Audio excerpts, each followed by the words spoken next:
Spirit has proven that in late game, they're that type of team to take it. All right, that's going to conclude the draft for us here. We are going to go over to a coach interview with CY from Gaming Gladiators. 5 seconds remaining. Needs to start off very well for Gaming Gladiators, because while this may be a best of 5, this game too feels particularly important, Avery. I mean, last game, Spirit, they took your best trait, your speed, took it away from you and turned it right back around. They ended that game so fast. And this time, they're going to take the late game and the scale, right? Void, Magnus, this is a lineup that is very happy to go into that late game. And particularly when you have Yatoro in the range of this Faceless Void, it is a fearsome beast. This is a strat that goes all the way back to, I remember, TI6, TI5 era, where people were developing the Magnus. Wings Gaming were a team that took this strat all the way to the grand finals. We're happy to play this Magnus with the Void, particularly on Shadow. This is a throwback for me, being back in Seattle, seeing this once more on the main stage here. We're going to see what Team Spirit can do to get to that late game once again against Gaming, who have continually punished teams for the greed, for the slowness, for the willingness to go to 60 to 70 minutes. They just don't want to let you get there. But here they've gone for kind of a hybrid draft, right? Going for Morphling in their own hands on Dyrachyo, a hero he is perhaps more infamous than famous for. Yeah, in some sense. Well, I mean, the right kind of performance on a TI final, that could change the entire narrative about his Morphling. He's going to try and do just that by taking down Yatoro's Faceless Void. But there's also some other notable heroes. I feel like we focused a lot on Yatoro in that last game for a good reason. He had a monster performance, but there's also some other big ones here for Team Spirit. I'm looking at that Miposhka Enchantress, man. I feel like this is Enchantress and Chens, they are really scary in this current meta, even if we don't see them all the time.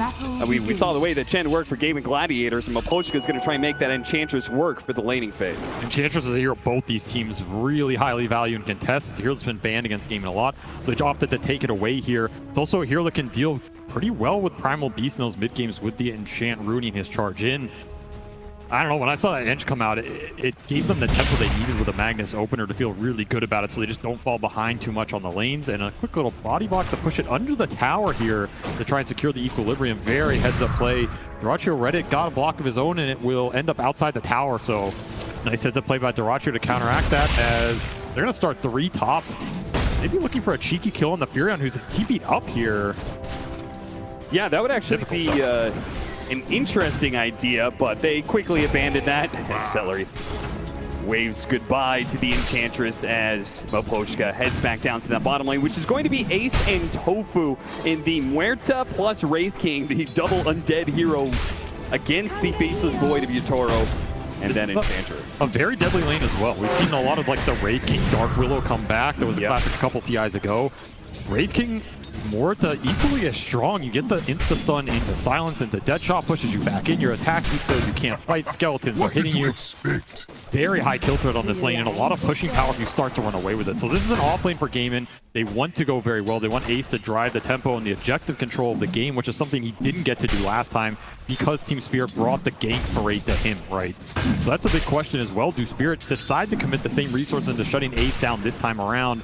And does that just inadvertently free up more room for Dyrachyo on a hero that I feel like has a better time this game than the Gyro did in that last one? It's a stronger hero in the meta, and there it is. Decent matchups, and yeah, already on the board. Yeah, you said this combo is deadly. Any sort of board position that can output some good damage off that Wraithfire Blast. Got to be careful if you're a support in lane. Gaming Gladiators will find the opening kill.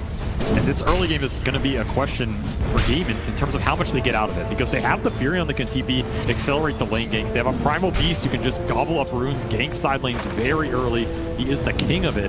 Maybe not a hero we've seen Quinn play a lot, but one he has practiced very well in pubs recently and is very comfortable on. So this could be an incredibly fast early game just in terms of the gank potential, not necessarily just taking your towers, which is also a reason that Wraith King lane goes really well for Gaming. It's a lane they can easily rotate to. Because again, the kill threat's just so damn high. They heal too much, and now they're going to turn back around with the Nature's Attendants leveled up.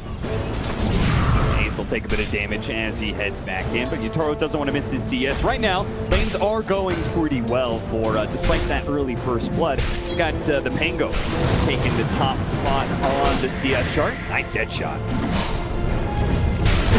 Laurel can do this. It was kind of a quiet Pango game last time around, right? I think Quinn was struggling to find his openings, and this is a hero you can get to play your tempo game, to control the runes combat, where Quinn wants to go with the Primal Beast. You can definitely turn some of those ganks around. I think that's what Laurel's looking for, more than being the aggressor, right? I think him just going in these lanes is going to be difficult because you don't have a lot of damage fall, but if Game and overextend dive you under one of these side lane tier 1, then suddenly the Pango can come in with a counter gank and Thunder and turn things around. You're really happy with that type of gameplay here, because again, you're farming it up. You got Magnus, Faceless Void. You know Game and are going to go into you. This is a hard duo to match up against. You throw that Inkswell on the Magnus. He pulls you closer with the Shockwave. You get hit by the stun, and then that stun leads into a free skewer back. So even underneath your tower, you are not safe. And the Grimshark could be really nice this game as well. Just throwing it on these cores that want to jump in, get the extra, you know, debuff them out, reset the fight or the primal.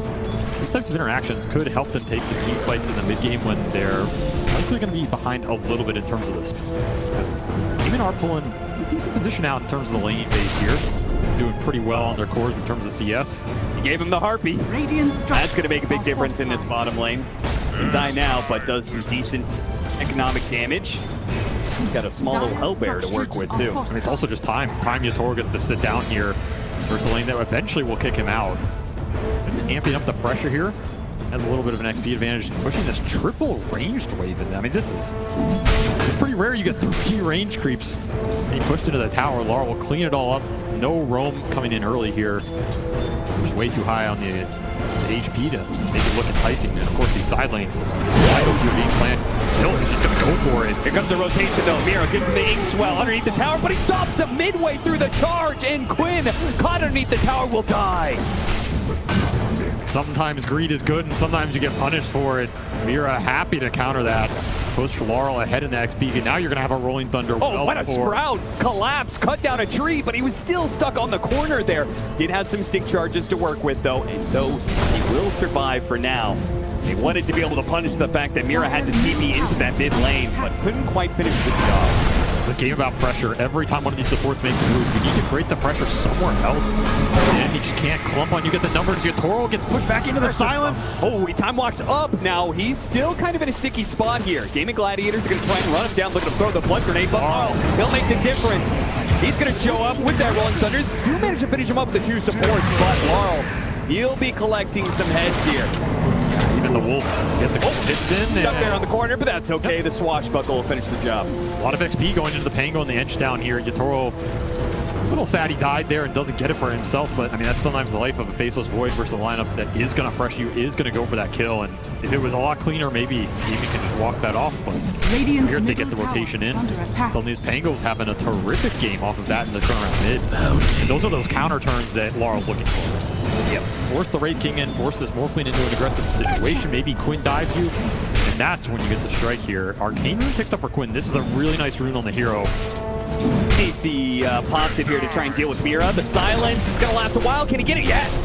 Quinn, very fast with the trigger there. Does manage to get him. Collapse going to try and dissuade Quinn of that notion. And he does manage to do so successfully, keeping him off his support. And quelling. Saving Mira at the end from the Sprout, so value pickup already for him.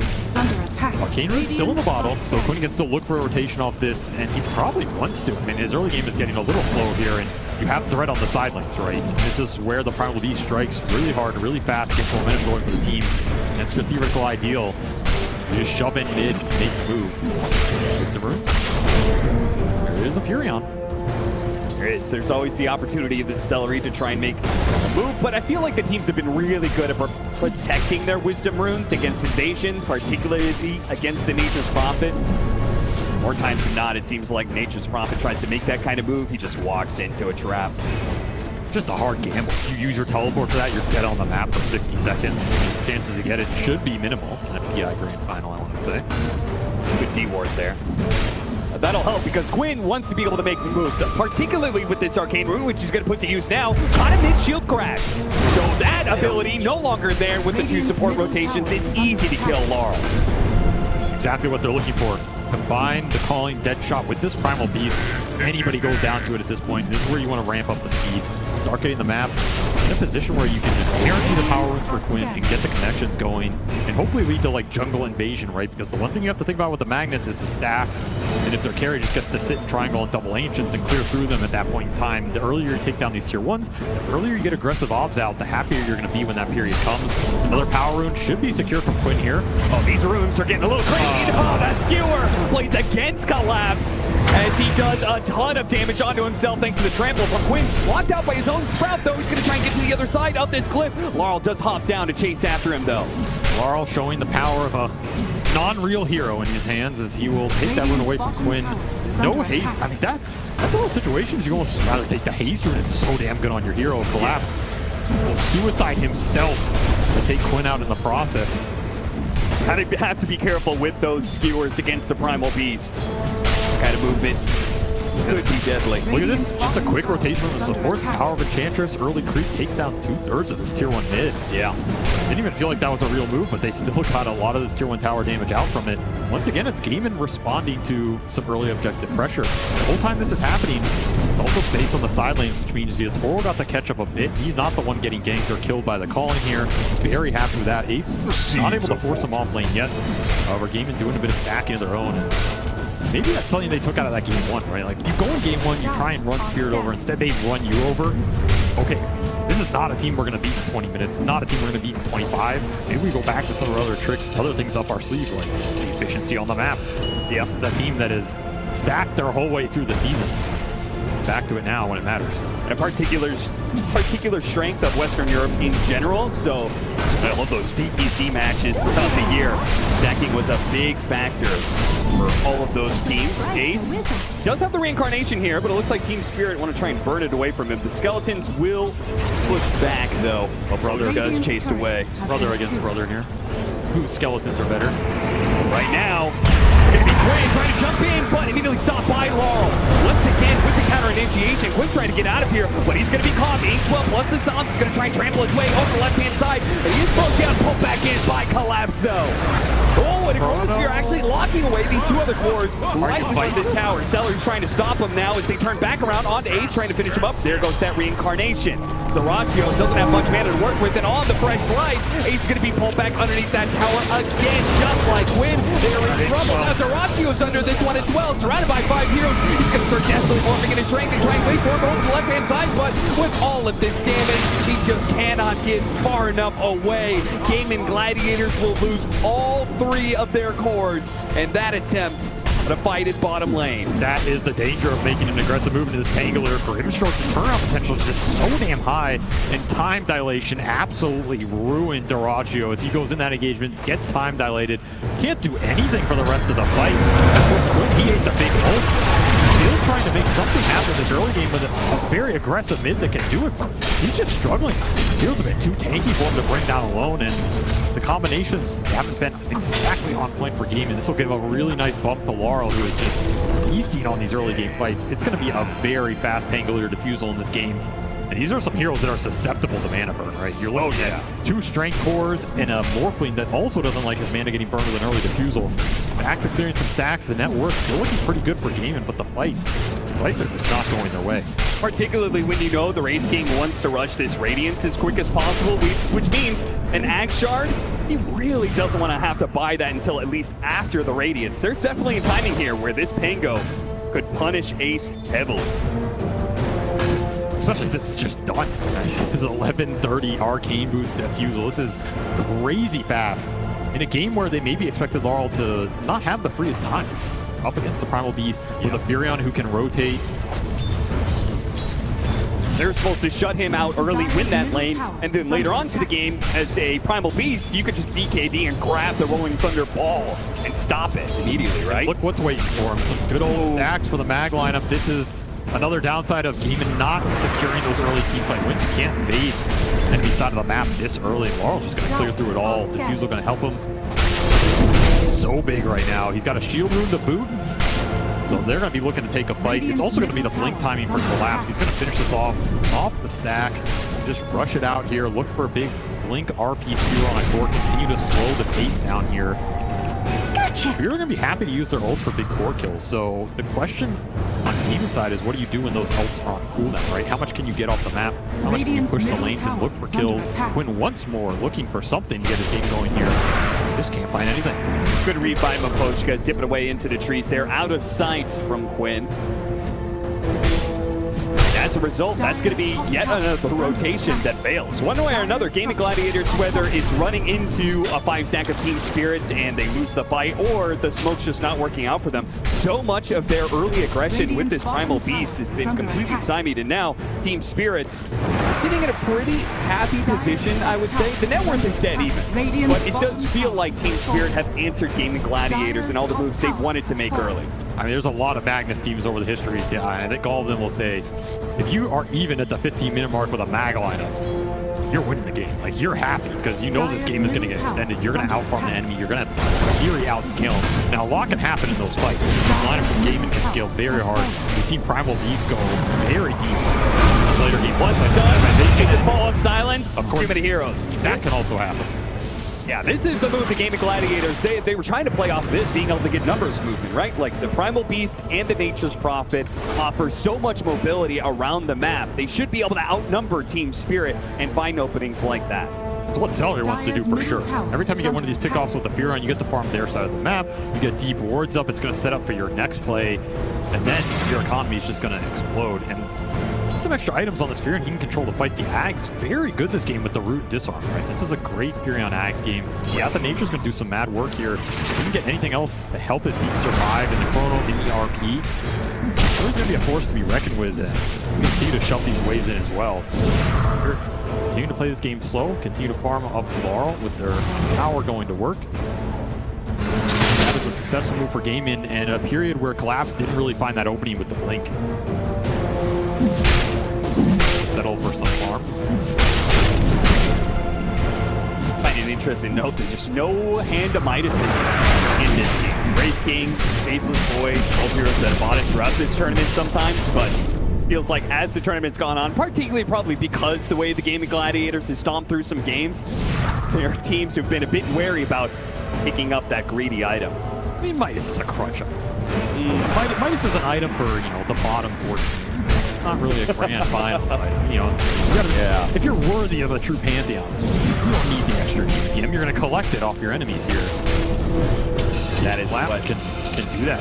Still trying to find something with this Blink, or maybe he's just happy empowering his other cores and letting them take the bulk of the net worth. Toro still pretty much untouched during this period, just going mass commanders into the Maelstrom, power on top of it. This Void is going to keep up in farm, even with a Radiant Skeleton. Am I allowed to say that? Farming up the entire map.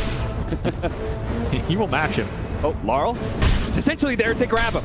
Mira and stop some of this zone, goes out of silence, takes well. Oh, so much burst damage though. Celery hit him big with that one. He got off the shield crash though. No way. And those shields are keeping him alive. They need a bit more damage, but now he's teeping away. Goodbye. Where are you watching? Zeus.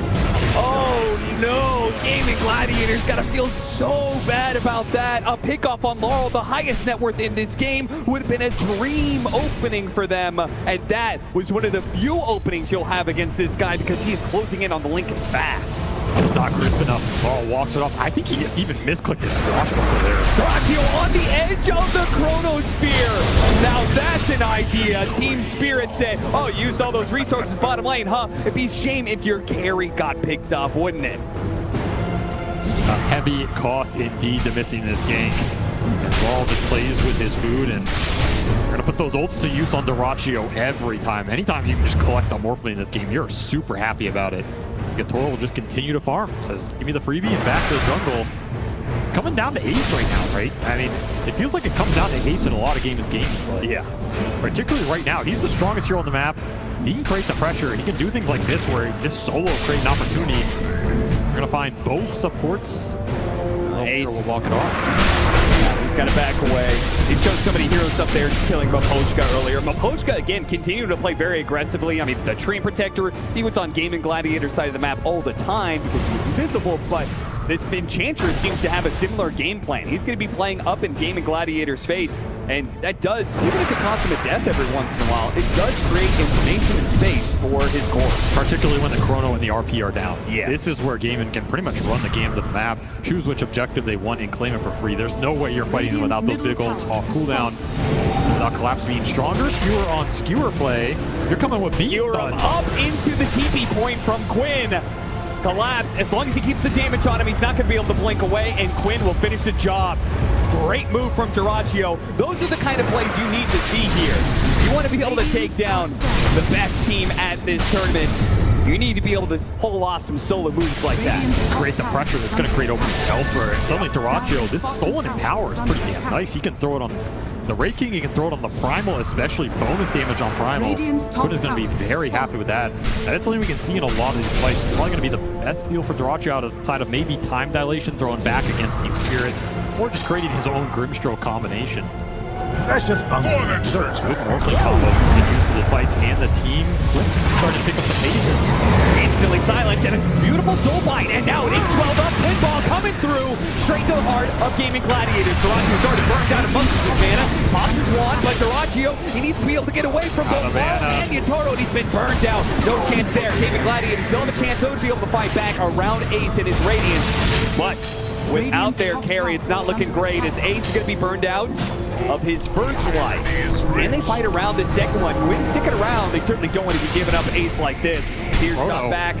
Coming up in 2 seconds here. Yeah, Yatoro says, my cooldown's back. Let me push this. Just not enough reach. Not necessary, really, for Team Spirit, right? No reason to give them an opportunity like that. You can stretch out, claim all of this map space you've just fought for, and farm away. Now, I do think this late game is not 100%. We're talking about Mag Void. It is very powerful. You're going to get some pickoffs like this for sure, and then Power is going to clean up the map. But there's like some weird things that can happen with Raid King Ags. There's some weird things that happen if Terrorblade gets a free angle in the fight and like clean up the backline with Morphling first, and Power himself, Stroke Swell himself. Yep. It's going to be tier 1s down in the bottom lane as Laurel marches forward confidently with his Lincolns, because what's really going to catch him? It feels like he's most of the time going to have a chance to be able to escape if Gaming Gladiators ever try and jump him here. It's a really fast Lincolns as well. This is Mag Pango in his prime. A hero that is not afraid to fight off cooldown. They're really going to target the Tormentor right in front of Gaming Gladiators' base? That is crazy, but they just did it. 4 heroes, that's all they needed. Meanwhile, Celery being gone on by Yatoro. Just gets a bit of a poke, gets a reaction out of Gaming Gladiators. Ace will try and punish him, but there's no follow-up. Yeah, he needs a lot more. Celery's going to try and chase up. The TPs are coming in here, tries to block him out with the Sprout, but Yatoro is running free. Terrorblade chases after him, hits him with a time dilation, but it is a very good move from Terrorblade, but he gets it. He gets that kill, though, turns back around on the collapse. Oh, RP'd right in front of that tier 2, but silenced up just in the nick of time before his Skewer can come through. He wants more. Yeah, he does. He sees the opportunity. What a beautiful entrance from Terrorblade into this game. That is the power of stolen time dilation plus the time walk, right? Infinite chase potential. Suddenly, Faceless Void can't do the same back, and Terrorblade says, 2 can play at that game, Yatoro. I can get aggressive too and make it work. Just creates an opening out of nothing there off a chase that felt, you know, like, what is Ace doing here? He's wasting his time? Not at all. Everything coming together is going to propel Celery up that board as well. Imagine you have that Ags Wrath of Nature here, right? Suddenly chases like this become a lot easier. Oh, yeah. And Yatoro, he's just still looking for that big Dispel item. His choice will be Manta first over the BKB, but until that's out, you have a decent opening in these fights. And you got the RP out. Yeah, it actually just leads Gaming Gladiators into more opportunities, perhaps. That Ags. It's for Celery if he can fly it out. Okay. That is something that can bounce through, lock these heroes down, create more openings for the Raid King Primal to just get in there and set up that front line. Second Tormentor will go Spirit's way with the Shard. So now they've got Shard on both of their supports. That's pretty funny. I think that the Mira 1 Grimstroke, that's so much better for them. Hard Dispel to be able to help save this angle or this Faceless Void when they need it most. But maybe there's just too much firepower some of these times.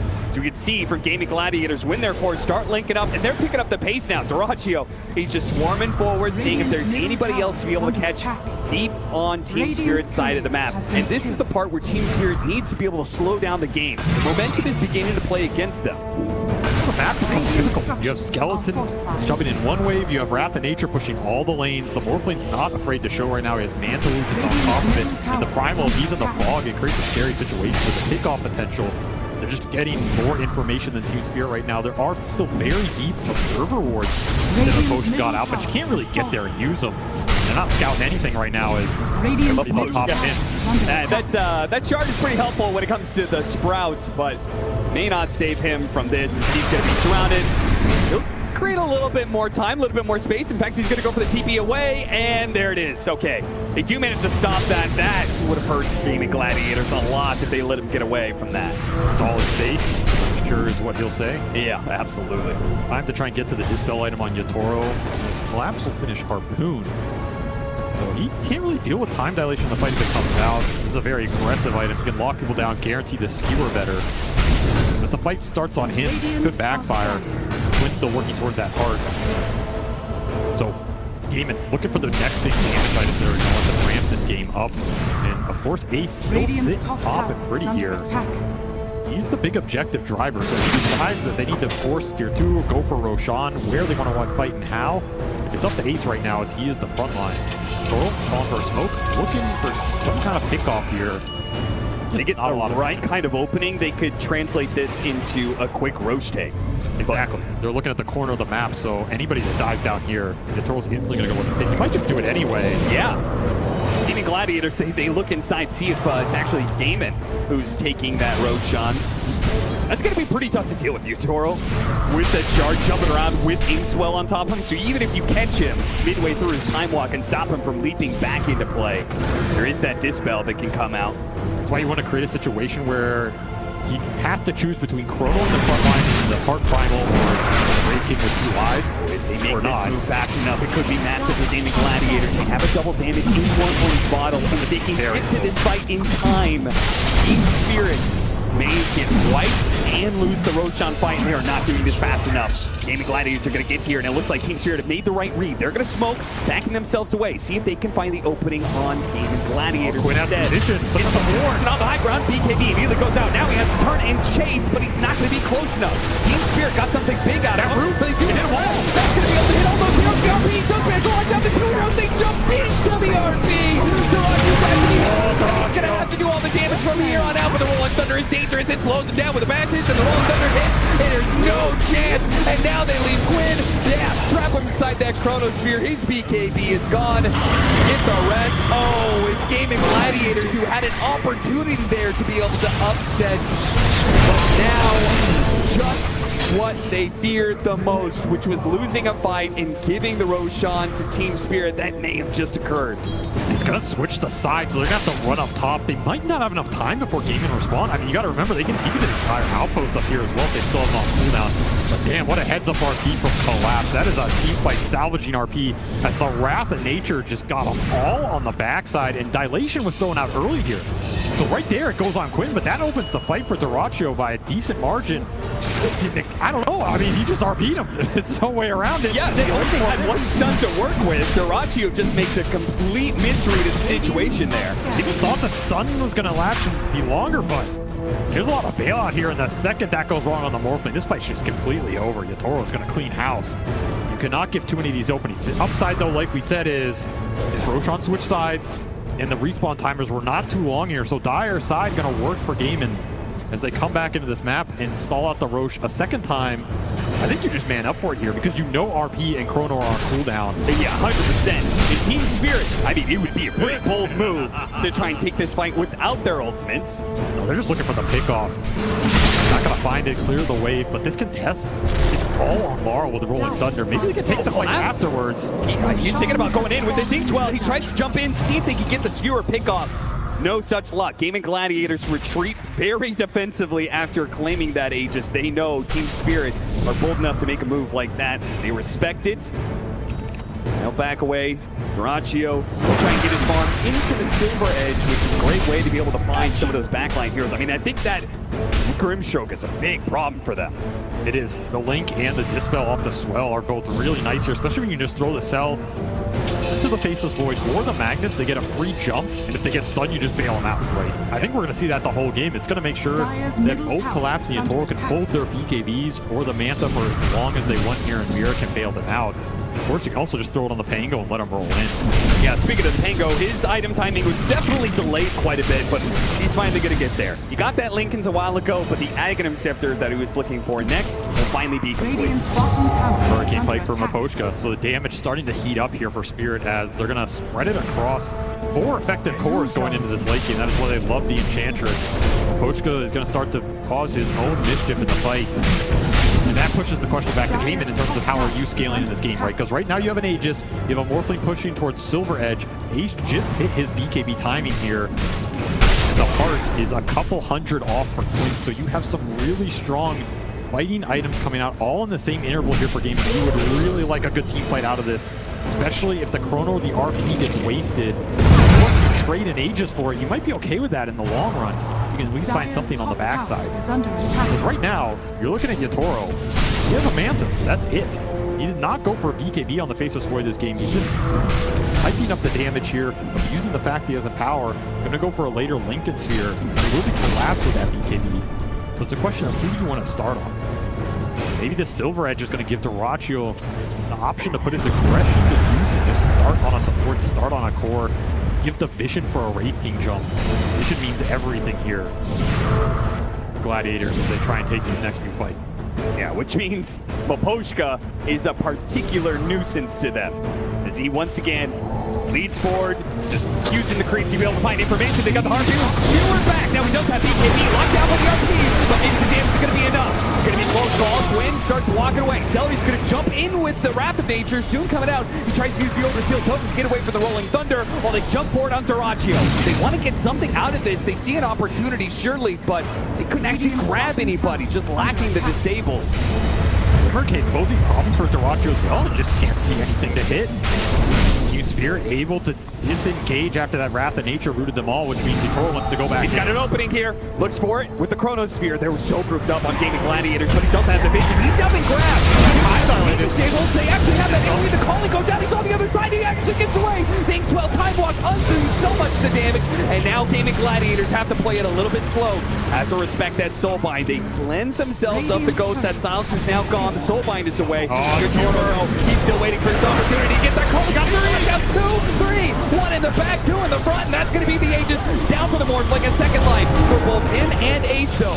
Can Yatoro fight through this one? Is he going to be able to get away? The shot got a room, the entangle as well. That's enough. They bring down the carry. Now for the rest, Team Spirit playing back into this one. They thinks well. Now it's Gura blocking them together. Whoa! Maybe he can fight this one out. Dyrachyo waiting for him over it, trying to separate from his team a little bit. Make sure this Walk Puzzle doesn't absolutely decimate them like it does Togo. Playing the back lines. Ace trying to change out the wrong one. No, he's found, but Dyrachyo dies. And Snarl, he does manage to finish him up just on the very tip. Just enough to be able to get that kill before he falls. Collapse tries to skewer away, but locked out by Quinn in the end. Cannot escape the inevitable, which is just too many lives on the side of game. And a buyback from Celery gets another Wrath of Nature through. That fight lasted so damn long. And of course, you had the Aegis on Dyrachyo, the Reincarn on Ace, and Quinn just abusing this heart regen on the backside of that fight. The Chrono was absolutely beautiful. If you say buyback on Celery, 3 lives Under attack. Game of Gladiators just brought more numbers than Team Spirit could possibly even dream of. It's like an 8-on-5 here, right? Yeah. So you kill 3 or 2.5 in the Chrono, you're going to take Ace on the other side, and they're all coming back. I mean, that's exactly what you want to use this Aegis and Reincarnation for. Create a situation where you set the fight up towards the end, the ults are on cooldown, and you just get an even man fight. And that is when Dyrachyo can start to clean house. This Morphling, he does some serious DPS. The damn were those 8 swells off problems. They were catching so many heroes. Collapse gets to survive the entire fight, just right-clicking people the entire time. And I thought Mar was maybe going to carry at the end of this. Pango is doing so much DPS. Yeah, I mean, him and Collapse, I think, saved so much of this fight because if Dyrachyo managed to live through it, then who knows how much damage they do while Team Spirit is dead. But the fact that Morphling is gone, there goes a decent amount of their pushing power and threat for the high ground. Instead, it's the Furion and the Skeletons that push out. It'll be Ace who collects it, and this Wraith King is just turning into a straight carry right now. This is not even a bad carry matchup versus the Faceless Void. Yeah. You have help to do it. It's just going to be an AC for Ace here. Shard to boot, so you cannot mana burn him out, and it's going to be a problem. He's going to deal enough damage for enough threat that you're going to have to think about it first, or at least maybe skewer him in deep, take him out for free, and think about when you commit the Chrono or the RP, because it's not so straightforward anymore. You can play off some Pango or Coach, but damage mentioned the front lines coming through for Gaiman right now, and a lot of it does come down to Drow. How does he find the angle into the fight? Who does he start on? Does he get caught in those ultimates? Because this Morphling is still incredibly susceptible to time dilation post Manta. He's susceptible to just getting ulted without that morph going out. If that happens, so much of your DPS goes out the window. Suddenly that long fight is no longer favorable for you. It's so wild to me how much Yatoro trusts his team in this situation. I feel like so many other carries, especially carries in this tournament, would have gone for a BKB to help protect themselves, but he seems to just fully trust that Mira is going to be able to back him up, right? You think Yatoro, God, is going to buy a BKB. Haven't been watching this man. He's going to go for Scotty up next, which is going to make him very tanky. Gaming Gladiators may not let him get to this. Smoked for very, very far forward here. Yeah, Radiant's turned off for Ace. They're not showing too much on these waves. They wanted something so badly out of that. They used double scans to try and find some sort of pickoff, but they're left with nothing. Team Spirit holding around their tier 2. Saw something on that ward. They'll counter smoke it instead. They're missing the Scotty from Yatoro. Big item versus Morphling. He's happy to fight without it. Treants? See nothing. How closely were you looking at the body blocks here? They just depend on it as they will bypass the vision mechanisms. Level 20 for Yatoro. He has chrono attack speed here, plus this full Mjolnir. You get caught in this chrono, it's a very different story than the last fight. How much room are you willing to give up right now? Charge, they spot accelerate. Chronosphere on the two of them. So he's going to bring down the support first. Nice use of the dead shot there. That'll make sure Ace doesn't get punished too much. But Chronosphere for a 5 position. I don't think Gaming Gladiators mind that too much, as long as they don't lose control of the Roshan pit during this window. The upside is that buyback's still on cooldown for Celery. So they know they're getting the 4v5 out of that if they take down the Fury on first. There's no way you're committing for the Wraith King there. A dead shot will prevent it anyway. A quick pickoff for Yatoro, more gold into his pocket, will finish up the Scotty. Now, what about this next part of this matchup? The Wraith King versus the Faceless Void, especially this Wraith King off lane, always going to be going the Aghanim Scepter at some point in time. That Aghanim Scepter is pretty interesting against the burst that Yatoro wants to be able to deploy, right? He wants to Chronosphere, make sure that there's one hero, or maybe two, that gets no impact in the fight, just like it looks like Quinn. He barely gets off that, but he is going to be slowed down as soon as the BKB is worn away. The time dilation kicks into play, and yeah, Team Spirit has caught him. Just good vision on the map, lets them set up for this kill. And just as he was pushing towards that Aghanim Scepter, you're talking about the Wraith King, as the Primal Axe will also play a big part in these fights, just breaking these heroes down, removing some of the passes, letting them get easy kills on things like the Enchantress, removing some of the time lock on the Faceless Void. Any extra hit, you can gain an advantage for Daracho in these man fights is going to be nice, but I mean, the Wraith King Axe is great versus the ults. It's just a question of can you do anything with like the shots afterwards, right? Daracho going to man up. They're going to jump onto this Faceless Void, see if they can burst him down. Once again, there's that Inkswell Harvest spell. Time wait, and attempt, collapse, turns around, gets that RP on the two of them, locking down Daracho and finishing him off. And now Ace is going to come back into this with not much support. With no Quinn, they knew they had the numbers advantage, and they take the fight to Gaming Gladiators no matter the cost. Gets a jump away. Force Stab helps him out, but it's not far enough. There is nowhere you can go. The collapse and Yatoro cannot follow. That is a very bold move. When your Primal is dead, he's so much of your damage, so much of your burst damage. I mean, again, they're very close to bursting Yatoro, but the man knows his limits. Element to the Element. Oh, Tofu! Yeah! A shot from downtown claims the life of Yatoro. Just as I caster curse the hell out of him, he gets shot down. Well, the man knows his limits, but I guess not every limit in Dota. The Tormentors are new, we'll cut him some slack, but what a find from Tofu. Just claims it all there, and now the Tormentor did go to Radiant, so they get the kill on Yatoro. Collapse gets the shard. That's a 1,500 gold kill. Yeah, that's the final shard, by the way. Team Spirit, 36 minutes in, have all the shards for their team because they've claimed every single Tormentor. This is crazy. Of course, Chrono was off cooldown, so you're gonna have some downtime for Yatoro where you would have liked to have been up on the map and used it. Surprised it bursted hard. He must have like time lock hit the Tormentor. I mean, at least he can laugh it off here because there's nothing else you can do. Back in the game though, they still don't have Ace. They're still looking forward with this smoke. They're hesitant out here. Yeah, this is I'm surprised Gaming Gladiators are surprised that they're even out here. What the hell is this one? Put in the high ground. Oh, Quinn, he doesn't have a TP. Where are you? Quinn! He's gonna be able to get a force tap down to the low ground, but that was an opportunity to get the pick up, but instead it's Collapse who finds the pick up. Another overshield total for Accelerate, trying to keep him alive. Bump back in, hold the swashbuckle, just really outside of the range there, and they do. And Yatoro's Yatoro's back into it. Duraccio will be the first one down. Quinn, he has BKB, can he get it off? No, too many stuns. This damage is ramped up so damn fast. Oh, Collapse got him on the Inkswell.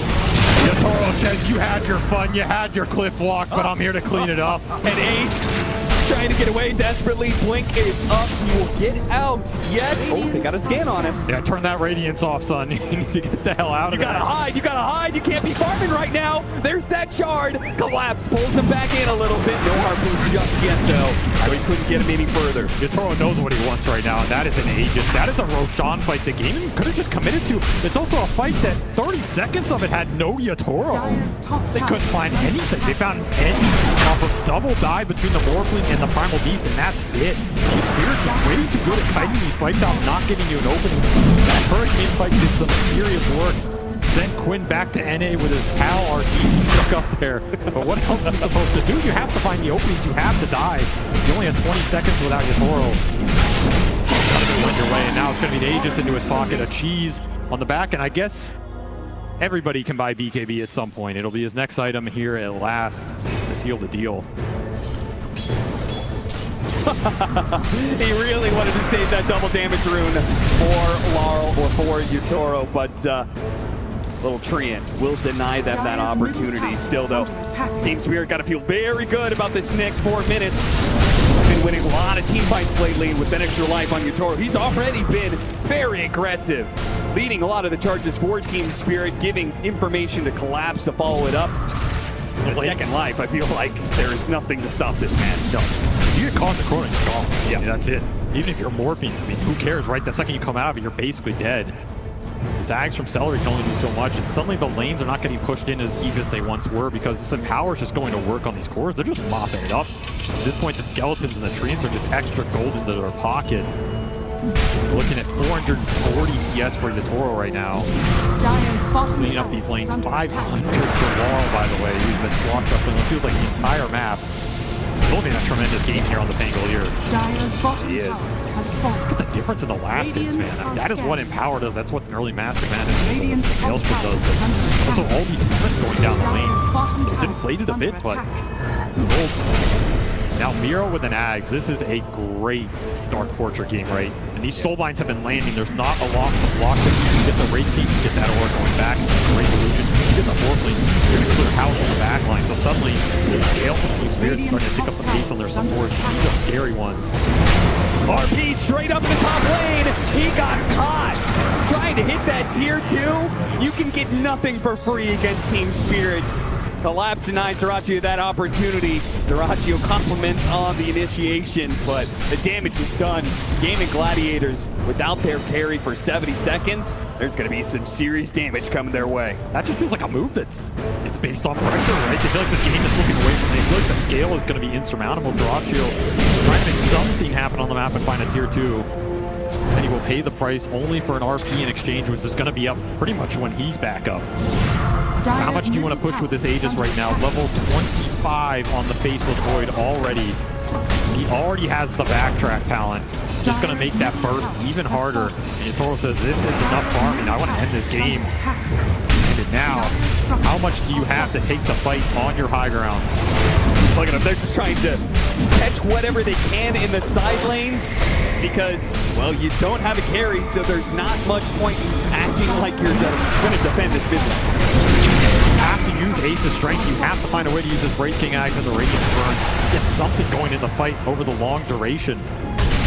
That's where the Pangolier shines. And, I mean, Laurel hasn't even had to jump in aggressively yet. He's just playing behind his other cores. Yeah, you have free lane of racks here. We're gonna go for number 2. Duraccio, 3 seconds on the spawn. Butterfly completed for Yatoro now. No MKB in sight. You're gonna have to do this the hard way. Just charge in and hope it goes your direction. Checking it out, seeing who's TPing in. Or with the Lincolns. Got an extra life. He's got a BKB in his backpack for that second life. And he's got an opportunity from Collapse. Old Celery out of position. Duraccio gonna try and use that Faceless Void form to be able to help out Blood. The Chronosphere goes to work. The Old Scepter not actually grabbing the rail, but Paolo's still up and he finishes off the Morphling. he's laying down the RP, gets the other 2 cores.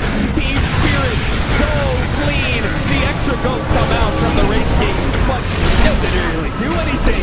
Ace just pops BKB on the second life. They do manage to get another pick here on his salaries. He tries to jump forward. They've got nothing left in the tank on Gaming Gladiators. They are all going to fall. They're going to throw their damage around. The Chief's actually getting popped. The lap's got a little bit low, but into the foul Laurel goes. A rampage, maybe a double? No, Tofu's going to deny him that. They're going to call the GG. And let's pull back in. No, this one is a second rampage to finally close it up. I mean, why not add to his total, right? This is the player with the most rampages in a single TI run in history, and he will add some more to the stat page here as Yatoro just mops him up at the end with way too much damage. And once more, Gaming are sitting here thinking, what the hell are we supposed to do against this team? We can't outpace him. We can't push him. We can't outscale him. We're having troubles in the team fights. We're losing the tower.